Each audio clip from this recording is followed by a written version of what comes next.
Hey guys, welcome back to Kingdom Corso, home of the Corso. Before we get started, I just want to tell you guys thank you for riding with me and supporting this channel, alright? So as the title told you, we are going over the top 5 things you need to know about owning a Canecorso. Now, fair warning, these are top 5 things that I feel like I've learned and that you guys might need to know. It might help someone out there that's trying to get a Canecorso or start a kennel or any of that. Alright, so before we get started, make sure you like, comment, subscribe, turn on your notification bell. Alright, peace.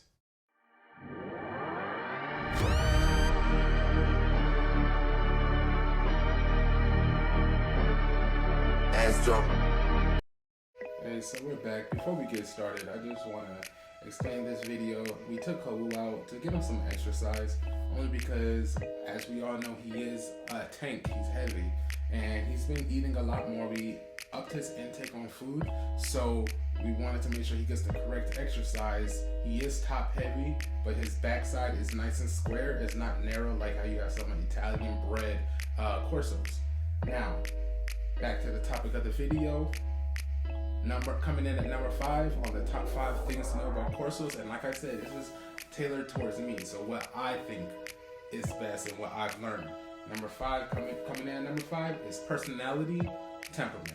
Now, if you have a good breeder, he's gonna set you up with the right temperament of dog. Now, what people fail to realize is temperament and personalities are totally different. Your personality is just as important as the dog's temperament. You want to match the dog's personality and temperament like everything else. So for Kovu's temperament, he's nice, he's chill, he's very observing. It's just the perfect all-around dog in my eyes as far as what we were looking for. His personality is totally different. His personality is very grumpy, but at the same time very disciplined and straightforward. If he doesn't like something, he's gonna let you know. If he doesn't want something, he's gonna let you know. There's a bunch of don'ts, and that's him. That's his personality. Now, temperament-wise, a lot of dogs' temperament can change from when they're puppies and when they get older. When he was a puppy, we first brought him home at 8 weeks. He was, before we got him, he was chill. In his litter, he was the chill one. He was the fat one, he was the chill one. As soon as we got him home, he was all over the place. He was attacking my other dogs. Well, a puppy likes to play. So he was playing with my other dogs when they didn't want to be played with. And he would bite the private areas. He would do a lot of puppy stuff. Try to assert dominance. A lot of puppy things. And his temperament was totally different from what we thought we would be getting. But the fact that we're getting what we got, that's what it is, and I couldn't ask for nothing more or nothing less. It's a really good, it was a good learning curve and learning experience. You want a dog with a certain temperament, you have to learn how to work through that if you don't get it. You can't turn him back, you can't give him back, you can't do any of that. So I think it was really an important lesson. So like I said, personality, temperament. Personality and temperament are totally different things, and a lot of people need to realize that if you're getting especially a dog breed that is on the bigger side of things. Canecorsos are very large, so know what you're getting. Accept their personalities, learn their personalities, and adapt to it, and treat it as such. These are your kids, treat them as such. Alright, now going on to number 4, which I think everybody can agree on and everybody knows, is boundaries. Your dog sets his boundaries, and us as owners and trainers and family members need to accept those boundaries and also place our own. When he was a puppy, when they are puppies, you need to set those boundaries right away. They won't set their boundaries until they're a bit older. And when you're younger, that's the perfect time for you to instill your boundaries, so they have no choice but to listen. For Kovu, I was on it from the beginning. I helped Bray when she needed help, and I told her this is how I want him, this is how he needs to be. It is boundary, boundary, boundary. There's no exceptions, there's no, well, this day I'm gonna be lazy, no. Kovu is going to be like this, you need to accept that. So when he gets older and there's certain things he doesn't like and there's certain things that He's letting us know as owners. He say, Mom, Dad, I don't like this. And he'll let us know he doesn't like this. When he's in his kennel, that's his time. He's gonna be in there. We're not gonna bother him. His eating time, we're gonna give him your bowl. We're not gonna bother you until you're done. We're gonna let you have you time. It's boundaries. It's a two-way streak. And don't think because, oh, I'm the owner, I feed you, I'm the hand that feeds you, I don't have to listen to your boundaries. Because don't get mad when the only way they can say, hey, I don't like that, is they bark, they growl, they snarl, they bite. Dogs are dogs at the end of the day. They're going to react the way they know how to. And that is to bite, that is to snarl, that is to all that good stuff. So really think about what you're doing and the boundaries you're setting and the boundaries that your dog is trying to set. Like I said, you're going to have some time. You're going to have at least 6 months, 7 months, maybe even 8 months before your dog is like, hey, I don't like this. Remember, your dog just wants to be loved. He wants your approval, all that. So he's going to accept your boundaries way before you have to accept theirs.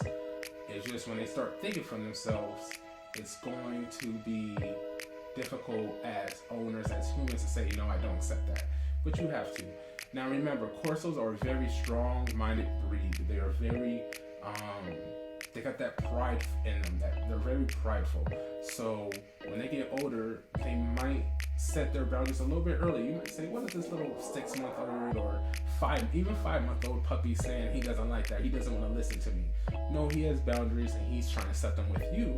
Now, some boundaries, I'll be honest, you're not going to accept, and you have to let him know, I am the leader here. You're gonna have to follow me, and these are the boundaries that I'm saying. Now, a lot of people don't like how that whole alpha talk, and how they think of that, but that's just the way it is. Coming in at number 3 is feeding. Now, I like to tell people who are looking to buy Corsos or buy Corsos from me, pups, anything, I like to tell them, when you're a bodybuilder or you're an athlete or you're in a profession or a sport or a hobby that requires you to eat right so your body turns out like you want, it's the same thing with your dogs. You want your dogs to eat the correct portion, eat the correct meal to make sure that when they grow up, they're growing up proportionate. They are growing up well. One side is not heavier than the other. You're not putting extra weight on their joints, because some breeds, like my Rottweiler, I can't have him put on a lot of weight because it's hard on his joints, because Rottweiler has really weak joints as a breed, and that's just the way it is. Really bad hips as a breed. So with Corsos, they can easily get hip dysplasia. With that, you want to make sure there's no extra added weight on there, and they're already heavy dogs. They're a heavy breed already, so you want to make sure all that is good. So when I tell them, if you're gonna go the raw diet, you're gonna go the raw route, which I did and I've done and I still do, you're going to want to get your correct portions. You don't want to just throw in a whole chicken wing or a chicken thigh or a breast with some raw egg and kale and stuff like that. No, weigh it, see what he needs, get his height or get his weight down, and do the math, the correct math, to see how much he needs. We do that, and I actually have somebody in California who ships me my meat and everything I need, so they know the correct weight, what I need for him, and they ship it and I get it, and that's it. I'll freeze it, give it to him when it's good, when it thaws out and it's good, fresh, right there. A lot of people don't necessarily ignore it, but they just don't have a keen sense when it comes to the whole feeding. If you're gonna go kibble, realize that with kibble on the back it shows you how many scoops you're supposed to have for the correct weight.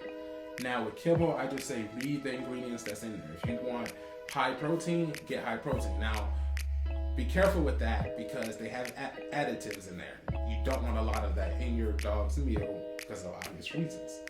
But like I said, number 3, feeding is always a big priority.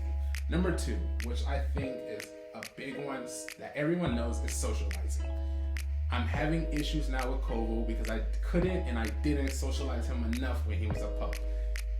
We just had an incident when he tried to nip at Bree's best friend. So, one, he showed signs, going back to number 4, his boundary was his cage. He didn't like her, he went back in his cage, she went to his cage, tried to put her hand so he could sniff it so he'll feel comfortable, and he went out and lunged at her.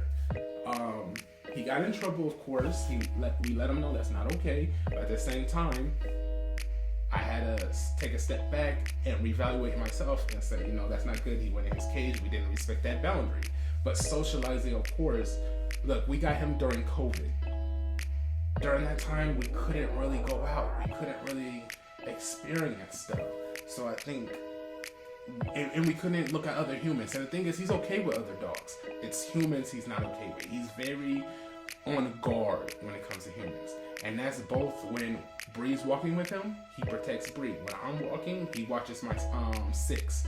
So he's very, that natural guard instinct's coming out, but now I need to train him to refine that instinct and make sure that he's using it the correct way, not just attacking anything. Because if a little kid comes over, he needs to know the difference. That little kid is no danger to us. But if a grown man comes over, he needs to know the difference. All right, now you could be on guard. If I don't know him, or if I don't give him a signal or a sign that says okay, he needs to know that.